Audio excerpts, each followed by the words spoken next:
비유로 너희에게 일렀거니와 때가 이르면 다시는 비유로 너희에게 이르지 않고 아버지에 대한 것을 밝히 이르리라. 그날에 너희가 내 이름으로 구할 것이요 내가 너희를 위하여 아버지께 구하겠다 하는 말이 아니니 이는 너희가 나를 사랑하고 또 내가 하나님께로부터 온 줄을 믿었으므로 아버지께서 친히 너희를 사랑하심이라. 내가 아버지에게서 나와 세상에 왔고 다시 세상을 떠나 아버지께로 가노라. 지금은 밝히 말씀하시고 아무 비유로도 하지 아니하시니 우리가 지금에야 주께서 모든 것을 아시고 또 사람의 물음을 기다리시지 않는 줄 아나이다. 이로써 하나님께로부터 나오심을 우리가 믿사옵나이다. 이제는 너희가 믿느냐? 보라, 너희가 다 각각 제 곳으로 흩어지고 나를 혼자 둘 때가 오나니 벌써 왔도다. 그러나 내가 혼자 있는 것이 아니라 아버지께서 나와 함께 계시느니라. 이것을 너희에게 이르는 것은 너희로 내 안에서 평안을 누리게 하려 함이라. 세상에서는 너희가 환난을 당하나 담대하라. 내가 세상을 이기었노라. 우리가 하나님을 온전히 알 수는 없죠. 영이시기 때문에 형체도 없고 우리가 손으로 잡아볼 수도 없고 누구도 본 자가 없는 영으로 살아계시는 아버지 하나님입니다. 그러나 예수님께서는 이런 아버지 하나님에 대해서 이렇게 말씀을 하셔요. 밝히 알게 하실 날이 올 것이다. 언젠가는 제자들이 밝히 아버지 하나님에 대해서 알게 될 것이다. 이렇게 말씀을 하십니다.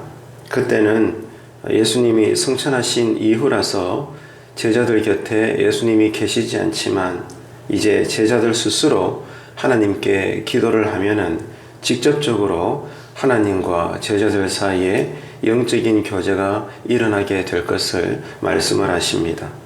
그러면은 그때가 언제일까요? 바로 오순절 성령 강림입니다. 사도행전 2장에 일어났던 놀라운 사건이죠. 그날에 제자들은 성령 강림을 체험하면서 모두가 다 예수님의 이름으로 하나님께 기도했을 때 큰 능력을 받았고 그 능력을 사도로서 행했습니다.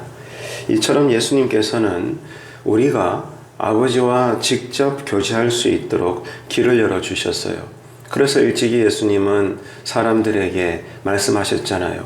내가 길이다, 진리다, 생명이다. 그렇게 말씀을 하신 겁니다.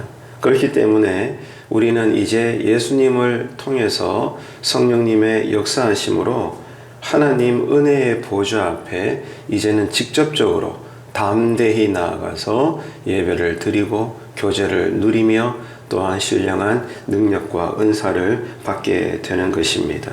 그렇기 때문에 저와 여러분이 예수님을 믿어도 우리의 신령이나 삶이 공고하다면 그럴 수 있죠. 현실이라는 것이.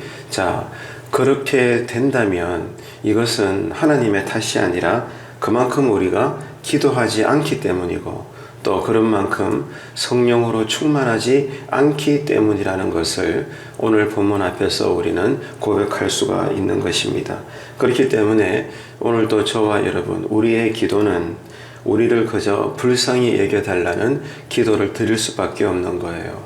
주님, 우리를 긍휼히 여겨주셔서 이 새벽에 하늘의 문을 여시고 은혜와 능력을 폭포수처럼 부어주십시오. 그래서 오늘도 우리가 온전하게 제자도의 삶을 살 수 있도록 성령의 사람이 될 수 있도록 하나님 우리를 감싸 안아달라고 기도하시는 은혜가 있게 되시기를 바랍니다. 예수님이 이전까지는 비유로서 하나님의 나라를 말씀을 하셨죠. 그래서 어리석었던 제자들은 예수님이 가장 쉬운 이 자연 환경들, 유대인들의 일상을 소재로 해서 비유로 말씀을 하셨음에도 불구하고 제자들이 잘 깨닫지를 못했어요. 하지만 이제 예수님은 그렇게 하시지 않고 직접적으로 말씀을 하십니다. 그래서 제자들은 예수님을 믿는다고 고백을 하죠. 하지만 아직은 완전한 때가 이르지 않았다고 말합니다. 또 그런 만큼 제자들의 믿음도 완전한 것이 아니었습니다. 그래서 예수님이 제자들에게 오늘 본문 31절에 보면 이렇게 말씀을 하시잖아요. 이제는 너희가 믿느냐? 이렇게 표현을 하시는데 이것은 긍정적인 표현이 아니라 반어법입니다.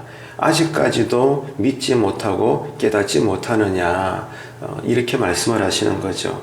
왜냐하면은 그 뒤에 예수님이 뭐라고 말씀하십니까? 앞으로 전개될 제자들의 실상에 대해서 제자들의 배반함과 다 떠나버림, 흩어져 버림, 낙심함 이런 것들이 있을 것임을 예수님께서 말씀을 하시기 때문입니다. 그만큼 제자들의 믿음은 여전히 불안한 상태에 있는 것입니다. 하지만 중요한 것은 뭐죠? 그럼에도 불구하고 예수님께서 제자들을 버리지 아니하신다는 겁니다. 포기하시지 않는다는 거예요.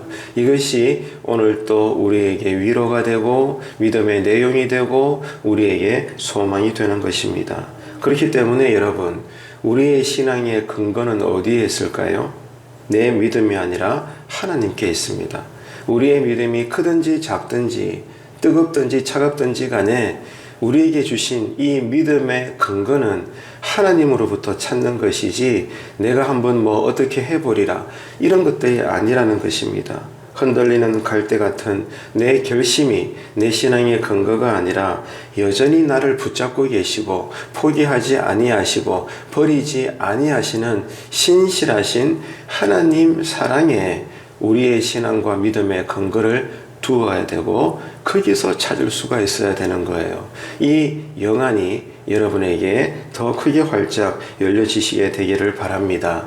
그렇기 때문에 지금은 우리가 부족해도 성경의 오늘 가르침은 뭐예요? 제자들처럼 그날에는 반드시 승리하게 될 것이다. 그래서 오순절 성령 강림이 놀라운 기점이 되었던 것처럼 오늘 이 새벽에도 여러분 심령 위에 인생과 이름 위에 기도하시는 그 자리 위에 성령의 기름 부으심이 강하게 있게 되기를 축복합니다. 제자들을 포함해서 그 어느 누구도 예수님이 가시는 길을 이해하지 못했습니다. 하지만 예수님은 어떠하셨어요? 하나님과 함께 하셨습니다. 이 땅에 계시는 동안 단 한순간도 홀로 계시지 않고 하나님과 함께 하심으로 세상을 이기셨다. 이것이 오늘 본문의 선언인 것입니다. 하나님이 함께 하심으로 세상을 이기신 거예요. 아무도 이해하지 못하는 고독한 생애를 이 땅에서 예수님은 걸어가셨지만 그러나 중요한 것은 뭡니까? 하나님이 함께 하심으로 승리자가 되신 그 예수님을 성경은 우리에게 일러주고 있는 것입니다. 예수님의 제자들인 우리들의 삶도 똑같습니다. 오늘 이 하루도 마찬가지입니다. 이 세상에서 신앙이라고 하는 제자도라고 하는 좁은 길을 걸어가는 신자의 삶이라는 것은 고독한 것이지만 그러나 걱정할 필요가 없는 것은 누가 우리와 함께 하시죠? 하나님이 함께 하십니다. 이 사실을 여러분 강하게 체험하게 되시는 믿음이 되시기를 바랍니다. 임마누엘 하셔요. 하나님은 지금도 오늘도 신실하셔서 우리와 함께 하십니다. 그렇기 때문에 우리도 누구처럼? 예수님처럼 세상을 이긴 존재로 오늘 이 하루를 걸어가는 것입니다. 앞에서 예수님이 하신 말씀은 평안이라기보다 제자들에게 염려와 근심과 불안을 던지는 그런 말씀이었습니다. 예수님이 어려움을 당하실 때 제자들이 다 도망갈 것이다. 너희들이 나를 배반할 것이다. 꼬리를 내리고 흩어질 것이다. 이런 예언의 말씀을 하시니까 제자들에게 그 말씀은 평안이 아니라 염려와 근심과 걱정이었던 겁니다. 그런데 예수님은 중요하게 뭘 말씀하시죠? 그러나 하나님이 함께 하신다는 거예요. 하나님이 함께 하셔서 예수님이 먼저 승리를 하셨다는 것, 승리를 이루실 거라는 것을 언급을 하시면서 이 사실이 제자들에게 위로가 될 것임을 분명히 말씀을 하고 계십니다. 그렇기 때문에 여러분 오늘도 마찬가지입니다. 우리가 신앙으로 인하여 환난을 당할 수가 있겠죠. 그러나 이 환난의 순간에 주변 사람들이 우리를 박해하거나 우리를 떠난다고 해서 불안해하지 마십시오. 그것 때문에 낙심하지 마십시오. 왜요? 하나님이 계시잖아요. 하나님이 우리와 함께 하시고 하나님이 결코 우리를 떠나지 아니하게 하시겠다고 말씀을 하시니 여러분 성령님의 이 강력한 음성을 들으시는 새벽에 기도의 은혜가 되시기를 축복합니다. 그래서 예수님이 세상을 이기신 것은 우리가 세상을 이기게 되는 것과 깊은 관련이 있습니다. 주님이 내 안에, 우리가 주님 안에 거하기 때문에 주님이 이미 세상을 승리하셨다는 것은 우리 또한 주님 때문에 승리한 신앙의 인생을 오늘도 우리가 확인하며 살아가는 그러한 하루가 되는 것입니다. 예수님은 우리보다 먼저 세상을 이기심으로써 우리가 믿음으로 세상을 연이어 주님 뒤에서 주님과 함께 주님처럼 이기는 것이구나. 그래서 이 사실을 친히 우리에게 말씀으로 보여주시고 위로해 주신 것이구나. 여러분 이것을 신앙 안에서 진득하게 체험하시고 확신하셔서 오늘도 앉아나 일어서나 예수 이름으로 감사하며 천국 소망으로 살아내시는 이 하루가 되시기를 바랍니다. 그래서 더 나아가서 예수님은 우리가 주님 안에서 승리할 수 있도록 도와주시는 분이다. 우리와 함께 하시는 하나님, 그 하나님이 오늘 또 우리가 이미 승리한 자로서 살 수 있도록 우리를 성령님으로 인하여 도와주신다. 이 사실을 강하게 체험하게 되시기를 바랍니다. 그래서 성도는 어떠한 경우에도 세상에서 담대함과 침착함을 잃지 않아야 됩니다. 이게 신자의 품격입니다, 여러분. 이 믿음의 품격이 우리에게서 아름다운 향기로 막 품어져 나오기를 바랍니다. 담대함과 침착함이 있어야 돼요. 고난은 아프고 힘든 것이지만 그러나 오연하게 이 고난의 길을 잘 대처해서 걸어나갈 수 있는 것, 그게 여러분 믿음입니다. 그래서 믿음은 눈에 보이는 것이에요. 이 믿음을 달라고 오늘 아침에도 기도하시기를 바랍니다. 이미 승리하신 그 예수님을 바라볼 때 우리는 믿음으로 오늘 이 하루에 이런저런 상황도 극복할 수가 있는 것이죠. 그래서 믿음은 어떤 싸움이라고 했습니까? 누구를 바라보는가? 어디를 바라보는가에 대한 몸부림이요 싸움이라고 했습니다. 오늘 또 우리가 세상 환경, 사람들을 바라봐서 낙심하지 말고 주님만 바라보고 소망과 기쁨으로 불안한 이 불확실한 오늘이라고 하는 현실을 예수 안에서 성령님과 함께 하나님의 인도하심 속에 잘 살아내시는 제자도의 삶이 되시기를 바랍니다. 여러분 명심합시다. 주님은 세상을 이미 이기셨습니다.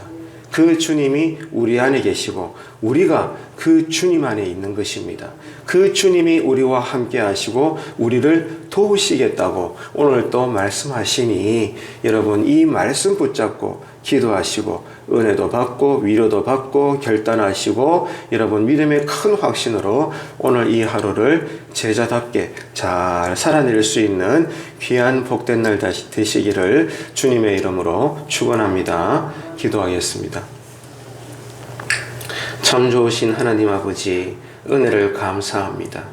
세상을 이미 이기신 주님처럼 우리도 세상을 이길 수 있다는 믿음에서 나오는 용기를 갖게 하여 주옵소서.